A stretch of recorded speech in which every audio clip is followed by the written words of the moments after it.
یہ بھی دلچسپ امر ہے کہ دریا کے کناروں پر سونے کے ذرات کے آثار ملے ہیں۔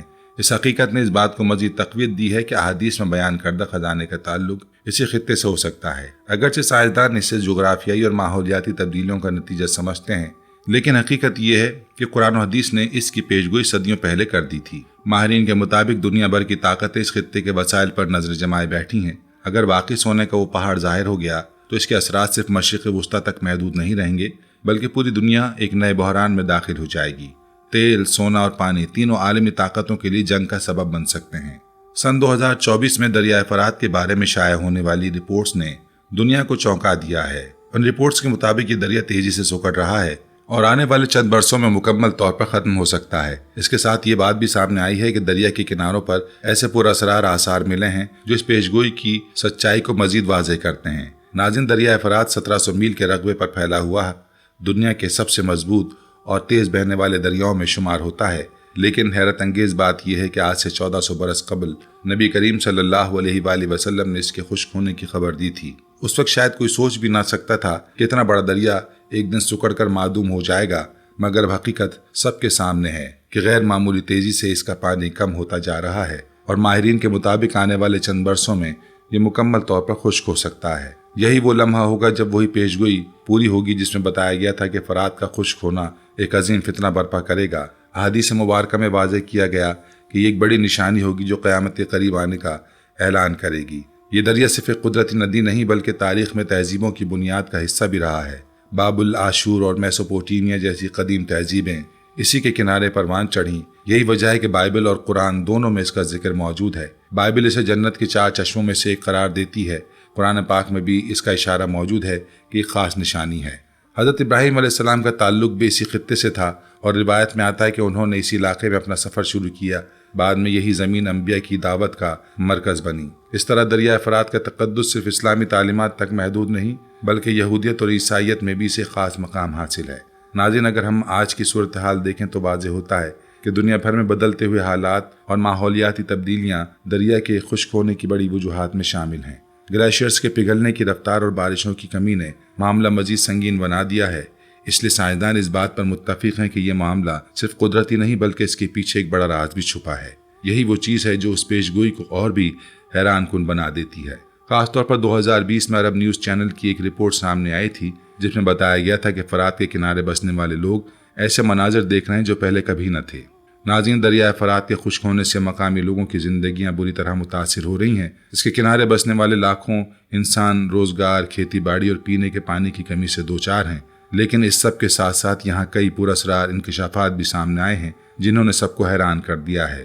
لوگوں کا کہنا ہے کہ بعض اوقات دریا کے کناروں یا غاروں سے عجیب و غریب آوازیں سنائی دیتی ہیں۔ کچھ مقامی باشندوں کے مطابق یہ آوازیں ایسی لگتی ہیں جیسے کوئی مدد کے لیے پکار رہا ہو۔ ان واقعات نے کہانیوں کو جنم دیا ہے کہ شاید یہاں کوئی مافوق الفطرت قوت موجود ہے۔ بعض نے تو یہ بھی دعویٰ کیا ہے کہ یہاں فرشتے یا جنات قید ہیں اور انہی کی صدائیں سنائی دیتی ہیں۔ یہ صرف مقامی قصے کہانیاں نہیں بلکہ کئی عیسائی اور یہودی روایات میں بھی ان غاروں کو شیطانی طاقتوں کا مسکن کہا گیا ہے۔ صدیوں سے یہ نظریہ موجود ہے کہ یہ جگہ آسیب زدہ ہے۔ کچھ لوگوں کا کہنا ہے کہ دریا کے خشک ہوتے ہی یہ قوتیں آزاد ہو جائیں گی اور دنیا میں ایک نیا فتنہ برپا ہوگا۔ دوسری طرف سائنسدان اس سارے معاملوں کے ایک مختلف زاویے سے دیکھتے ہیں۔ ان کے مطابق یہ آوازیں پانی کی سطح میں کمی، زیر زمین لہروں اور زمینی تبدیلیوں کا نتیجہ ہیں۔ بعض ماہرین نے کہا ہے کہ یہ آبی مخلوقات مثلاً ڈولفن یا ویل کی پیدا کردہ آوازیں بھی ہو سکتی ہیں جو پانی کے اندر سفر کرتی ہیں۔ لیکن حیرت انگیز بات یہ ہے کہ جدید آلات کے ذریعے بھی ان آوازوں کی درست نوعیت کا تعین نہیں کیا جا سکا۔ یہی وجہ ہے کہ موضوع مزید پراسرار بنتا جا رہا ہے۔ ماہرین کے مطابق یہ آوازیں عام نہیں بلکہ بہت کم فریکوینسی والی ہیں جنہیں سمجھنا یا ریکارڈ کرنا آسان نہیں۔ یہ تمام باتیں اس حقیقت کو مزید مضبوط کرتی ہیں کہ دریائے فرات صرف ایک جغرافیائی یا ماحولیاتی حقیقت نہیں بلکہ ایک بڑی نشانی ہے جس کا ذکر قرآن و حدیث دونوں میں موجود ہے۔ ناظرین، سائنسدانوں کے مطابق دریائے فرات کے سنائی دینے والی آوازوں کی ایک ممکنہ توجہ یہ ہے کہ دراصل سمندری جاندار اور زیر زمین لہروں کی پیدا کردہ ہیں۔ ماہرین کا کہنا ہے کہ ڈولفن اور وہیل جیسی مخلوقات پانی کے اندر مخصوص آلات کے ذریعے آواز پیدا کرتی ہیں اور ایک دوسرے سے رابطہ قائم کرتی ہیں۔ یہ آوازیں بعض اوقات اتنی باریک فریکوینسی پر ہوتی ہیں کہ عام انسان کے لیے سننا تقریباً ناممکن ہوتا ہے، لیکن جدید سائنسی آلات ان کو ریکارڈ کر لیتے ہیں۔ اسی طرح سائنسدان ہائیڈروفونز اور جیو فونز کا استعمال کرتے ہیں تاکہ زمین کے اندر ہونے والی حرکات اور تبدیلیوں کو بھی سن سکیں۔ یہ آلات اس قابل ہیں کہ وہ زمین کی گہرائی میں ہونے والی ہلکی سی ہلچل تک کو ریکارڈ کر سکیں۔ یہی وجہ ہے کہ دریائے فرات کے قریب سنائی دینے والی پراسرار آوازوں کے بارے میں ماہرین کا کہنا ہے کہ یہ زمین کی اندرونی پرتوں کی حرکتوں یا زیر زمین توانائی کے اخراج کا نتیجہ بھی ہو سکتی ہیں۔ ماہرین نے یہ بھی واضح کیا ہے کہ ابھی تک سائنس کے پاس ان آوازوں کی مکمل وضاحت موجود نہیں۔ بعض اوقات یہ آوازیں ریکارڈ ہو جاتی ہیں لیکن ان کی اصل نوعیت کا تعین نہیں ہوتا۔ یہی وجہ ہے کہ ان پر تحقیق مزید پیچیدہ ہو جاتی ہے۔ کچھ سائنسدان یہ بھی کہتے ہیں کہ یہ محض سائنسی نہیں بلکہ سماجی اور مذہبی پہلو بھی رکھتی ہیں، کیونکہ مختلف تہذیبوں اور مذاہب میں ان کا ذکر پایا جاتا ہے۔ یہاں تک کہ بعض ماہرین نے یہ رائے دی ہے کہ دریائے فرات کے قریب سنائی دینے والی آوازوں کا تعلق کسی غیر معمولی مظہر سے بھی ہو سکتا ہے۔ ان کے مطابق یہ یا تو کسی بڑے فطری راز کا حصہ ہیں یا پھر وہی نشانی ہے جس کا ذکر احادیث اور الہامی کتابوں میں ملتا ہے۔ ناظرین، اس سب کے باوجود ایک حقیقت سب پر عیاں ہے کہ دریائے فرات تیزی سے سکڑ رہا ہے، اور یہ خشک سالی صرف ماحول یا سائنس کا مسئلہ نہیں بلکہ ایک بڑی روحانی اور تاریخی نشانی بھی ہے۔ اس کے اثرات مستقبل میں صرف ایک علاقے تک محدود نہیں رہیں گے بلکہ پوری دنیا کو اپنی لپیٹ میں لے سکتے ہیں۔ ناظرین، دریائے فرات کے قریب موجود غاروں اور کھائیوں کے بارے میں صدیوں سے طرح طرح کی باتیں مشہور ہیں۔ کچھ لوگ دعویٰ کرتے ہیں کہ یہ جگہیں شیاطین کا مسکن ہے اور وہاں سے جو آوازیں آتی ہیں وہ دراصل فرشتوں کی قید یا شیطانی قوتوں کی پکار ہیں۔ اس نظریے نے عوام میں خوف اور پر اسراریت کو مزید بڑھا دیا ہے، مگر ایک بات طے ہے کہ یہ ساری حقیقت اللہ تعالیٰ کے علم میں ہے۔ مسلمان ہونے کے ناطے ہمارا عقیدہ یہی ہے کہ دنیا میں کوئی طاقت اللہ کی اجازت کے بغیر کام نہیں کر سکتی۔ اگر ان آوازوں کا کوئی تعلق ہے تو بھی محض ایک آزمائش ہوگی۔ نبی کریم صلی اللہ علیہ وآلہ وسلم نے ہمیں واضح طور پر آگاہ کر دیا تھا کہ دریائے فرات کے خشک ہونے کے بعد ایک فتنہ برپا ہوگا اور اس میں ایک ایسی جنگ ہوگی جس میں خون بے دریغ بہے گا۔ تاریخی حوالے بھی اس بات کو مزید تقویت دیتے ہیں۔ مثلا یہی دریا شام کے علاقے سے گزرتا ہے جہاں حضرت ابراہیم علیہ السلام کو نمرود نے آگ میں ڈالنے پر منجنیق سے پھینکا تھا۔ یہ وہی جگہ ہے جہاں آگ ٹھنڈی اور سلامتی والی بنا دی گئی۔ آج بھی وہاں دو ستون کھڑے ہیں جو اس تاریخی واقعے کی یاد دلاتے ہیں۔ اسی طرح جرابلس شہر کے قریب سے گزرنے والا یہی دریا اسلامی تاریخ کے کئی اہم واقعات کا گواہ ہے۔ میدان دابق اور میدان اعماق جیسی جگہیں اسی خطے میں ہیں جن کا ذکر احادیث میں بھی آیا ہے۔ روایات ہے کہ مستقبل میں ایک عظیم جنگ جسے ملحمہ کبریٰ کہا جاتا ہے اس خطے میں ہوگی۔ اس جنگ میں روم یعنی یورپی طاقتیں 80 جھنڈے لے کر آئیں گی اور ہر جھنڈے کے نیچے ہزاروں فوجی ہوں گے۔ یہ وہ منظر ہے جس کی پیشگوئی رسول اللہ صلی اللہ علیہ وآلہ وسلم نے فرمائی تھی۔ یہی دریائے فرات کربلا کے واقعے کا بھی گواہ ہے جہاں حضرت امام حسین علیہ السلام اور ان کے ساتھیوں نے اپنی جانوں کی قربانی دی۔ اسی دریا کے کنارے خون کی ایک لازوال داستان رقم ہوئی۔ فرات نے نہ صرف ان کے خون کو دیکھا بلکہ تاریخ اسلام میں سے ہمیشہ امر کر دیا۔ ناظرین، یہ سب طاقتیں اس بات کو ظاہر کرتی ہیں کہ دریائے فرات محض ایک دریا نہیں بلکہ ایک تاریخی اور روحانی علامت ہے۔ اس کے کنارے ہونے والے ہر واقعے نے دنیا پر گہرا اثر چھوڑا ہے اور آئندہ بھی اس کی اہمیت برقرار رہے گی۔ ناظرین، یہی دریائے فرات وہ خطہ ہے جہاں سے حضرت ابراہیم علیہ السلام نے اپنے سفر کی ابتدا کی تھی۔ مکہ مکرمہ میں خانہ کعبہ کی بنیاد رکھنے کے بعد جب آپ سیدنا اسماعیل علیہ السلام کو ساتھ لے کر آئے تو یہ مقدس سرزمین آپ کی رہائش اور انبیاء کی دعوت کا مرکز بنی۔ اسی خطے کو بعد میں الخلیل کہا گیا اور آج بھی یہودی اور عیسائی سے اپنے عقائد میں خاص مقام دیتے ہیں۔ اس علاقے کو تاریخ میں عظیم جنگوں کا مرکز بھی کہا جاتا ہے۔ قادسیہ کی مشہور جنگ جس میں حضرت عمر فاروق رضی اللہ عنہ کے دور میں ایرانی سلطنت کو شکست ہوئی دریائے فرات کے قریب ہی لڑی گئی۔ یہی نہیں بلکہ بعد کے ادوار میں بھی یہ خطہ مسلسل کشمکش اور طاقت کی رسہ کشیوں کا شکار رہا ہے۔ یہی دریا انگریزوں کے دور میں بھی مرکز بنا جب پہلی جنگ عظیم کے بعد برطانیہ اور اتحادی افواج نے یہاں قبضہ کیا۔ اسی وقت تیل کے بڑے ذخائر بھی دریافت ہوئے۔ اندازہ ہے کہ یہاں تقریباً 140 ارب بیرل تیل موجود ہے جو دنیا کے سب سے بڑے ذخائر میں شمار ہوتا ہے۔ یہی وجہ ہے کہ عالمی طاقتوں کی نظریں ہمیشہ اس خطے پر جمی رہیں۔ رسول اللہ صلی اللہ علیہ وآلہ وسلم نے بھی اس جانب اشارہ فرمایا کہ ایک وقت آئے گا جب فرات سونے کا پہاڑ ظاہر کرے گا اور لوگ اس پر جھگڑیں گے۔ آپ نے سختی سے تنبیہ فرمائی کہ جو کوئی اس خزانے میں شریک ہوگا وہ ہلاک ہو جائے گا۔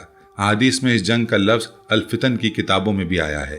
حضرت جابر بن عبداللہ رضی اللہ عنہ روایت کرتے ہیں کہ رسول اکرم صلی اللہ علیہ وآلہ وسلم نے فرمایا، جب عراق اور شام میں پابندی لگے گی، جب فارس والوں کو روکا جائے گا اور پھر رومیوں یعنی اہل مغرب سے معاہدہ ہوگا تو یہ سب بڑی جنگ کا آغاز ہوگا۔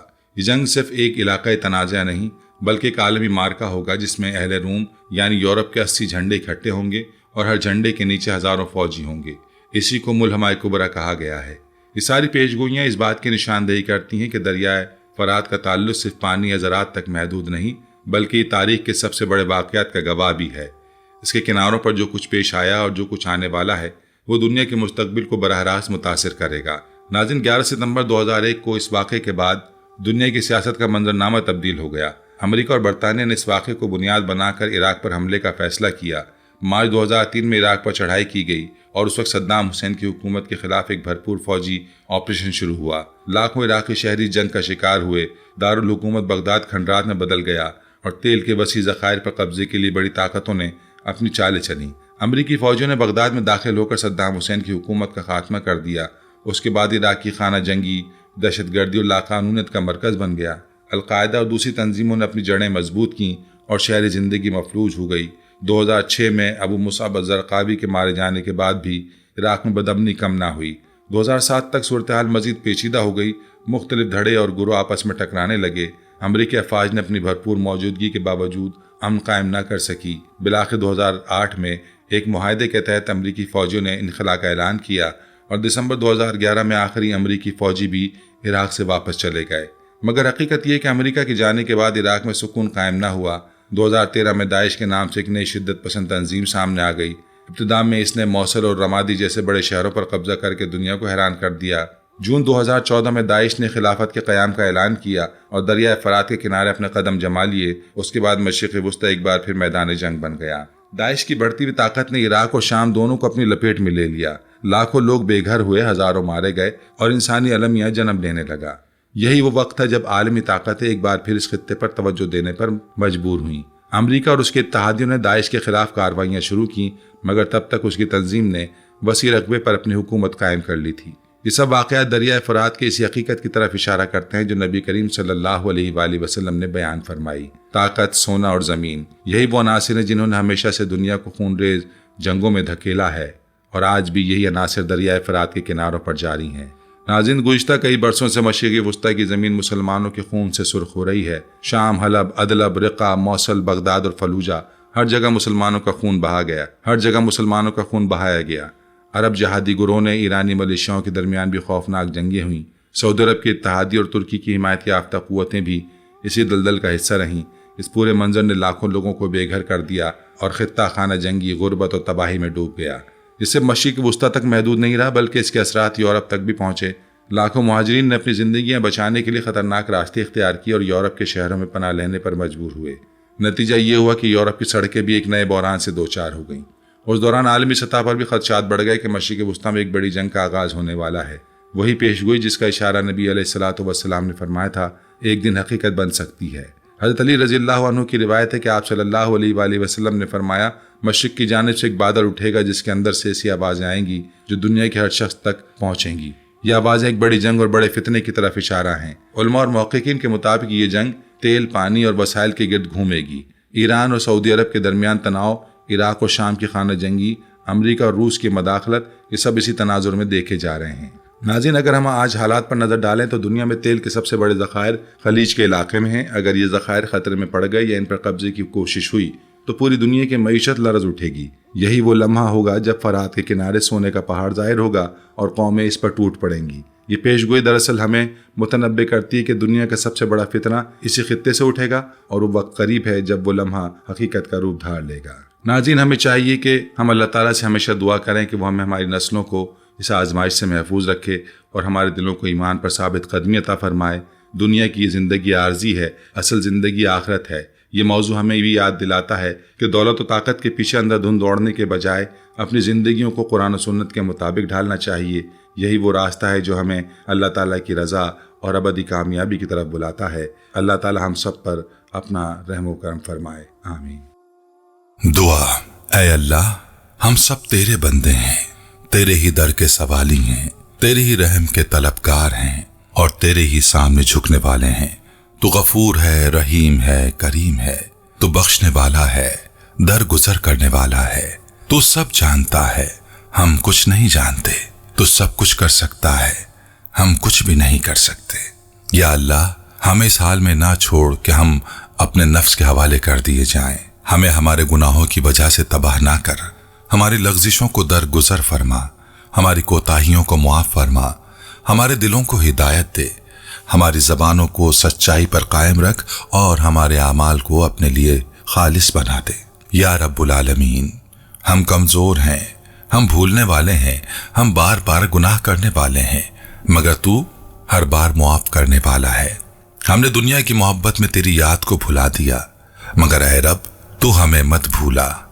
ہمیں اپنے ذکر سے زندہ رکھ، اپنی عبادت میں لگا دے اور اپنے محبوب صلی اللہ علیہ وآلہ وسلم کی سنت پر عمل کرنے والا بنا دے۔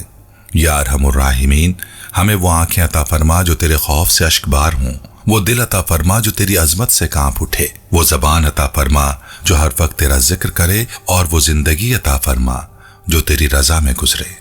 کہ یہ سب عارضی ہیں اور اصل کامیابی تیری رضا میں ہے۔ یا رب اس ویڈیو کو، اس پیغام کو، اس محنت کو اپنی بارگاہ میں قبول فرما۔ جنہوں نے اسے سنا ان کے دلوں پر اثر فرما، انہیں نیکی کی طرف مائل فرما اور برائیوں سے دور رکھ۔ اس ویڈیو کے ذریعے ہدایت کا ذریعہ بنا، مغفرت کا ذریعہ بنا، بخشش کا ذریعہ بنا۔ یا اللہ، جو بھائی بہن ہماری اس کاوش میں شامل ہیں ان سب کے درجات بلند فرما، ان کے رزق، صحت، علم اور اعمال میں برکت عطا فرما۔ انہیں اور ان کے اہل خانہ کو اپنی حفاظت میں رکھ، ان کی دعائیں قبول فرما، ان کے راستے آسان فرما، ان کے لیے دنیا اور آخرت کی بھلائیاں لکھ دے۔ یا ارحم الراحمین، ہمیں موت کی حقیقت یاد دلا۔ یا ارحم الراحمین، ہمیں موت کی حقیقت یاد دلا۔ ہمیں دنیا کی فانی خوشیوں سے نکل کر تیری رضا کی طلب عطا فرما۔ ہمیں قناعت، صبر، شکر اور توکل کا راستہ دکھا۔ ہمیں اپنی محبت عطا فرما اور اپنی معرفت سے سرفراز فرما۔ اے اللہ، جب قبر میں اکیلے ہوں تو تو ہمارا ساتھی ہو، جب اندھیرے ہوں تو تو روشنی عطا فرما، جب اعمال کا پلڑا تولا جائے تو تو ہمارے نیک اعمال کو بھاری کر دے، جب کتابیں دی جائیں تو ہمیں دائیں ہاتھ میں دینا، جب نامہ اعمال کھلے تو ہمیں شرمندہ نہ کرنا۔ یا اللہ، ہم سب کی توبہ قبول فرما، ہمیں ہدایت دے، ثابت قدمی دے اور ہماری زندگی کا خاتمہ ایمان پر فرما۔ اے اللہ، تو ہمارے دلوں کو سیدھا کر دے، ہمارے راستوں کو درست کر دے، ہماری نیتوں کو پاک کر دے اور ہمیں صرف اور صرف تیرے لیے جینے اور مرنے کی توفیق دے۔ ربنا تقبل منا انک انت السمیع العلیم وتب علینا انک انت التواب الرحیم۔ اللہم صلی علی محمد وعلی آل محمد کما صلیت علی ابراہیم وعلی آل ابراہیم انک حمید مجید۔ اللہم بارک علی محمد وعلی آل محمد کما بارکت علی ابراہیم وعلی آل ابراہیم انک حمید مجید۔ آمین یا رب العالمین۔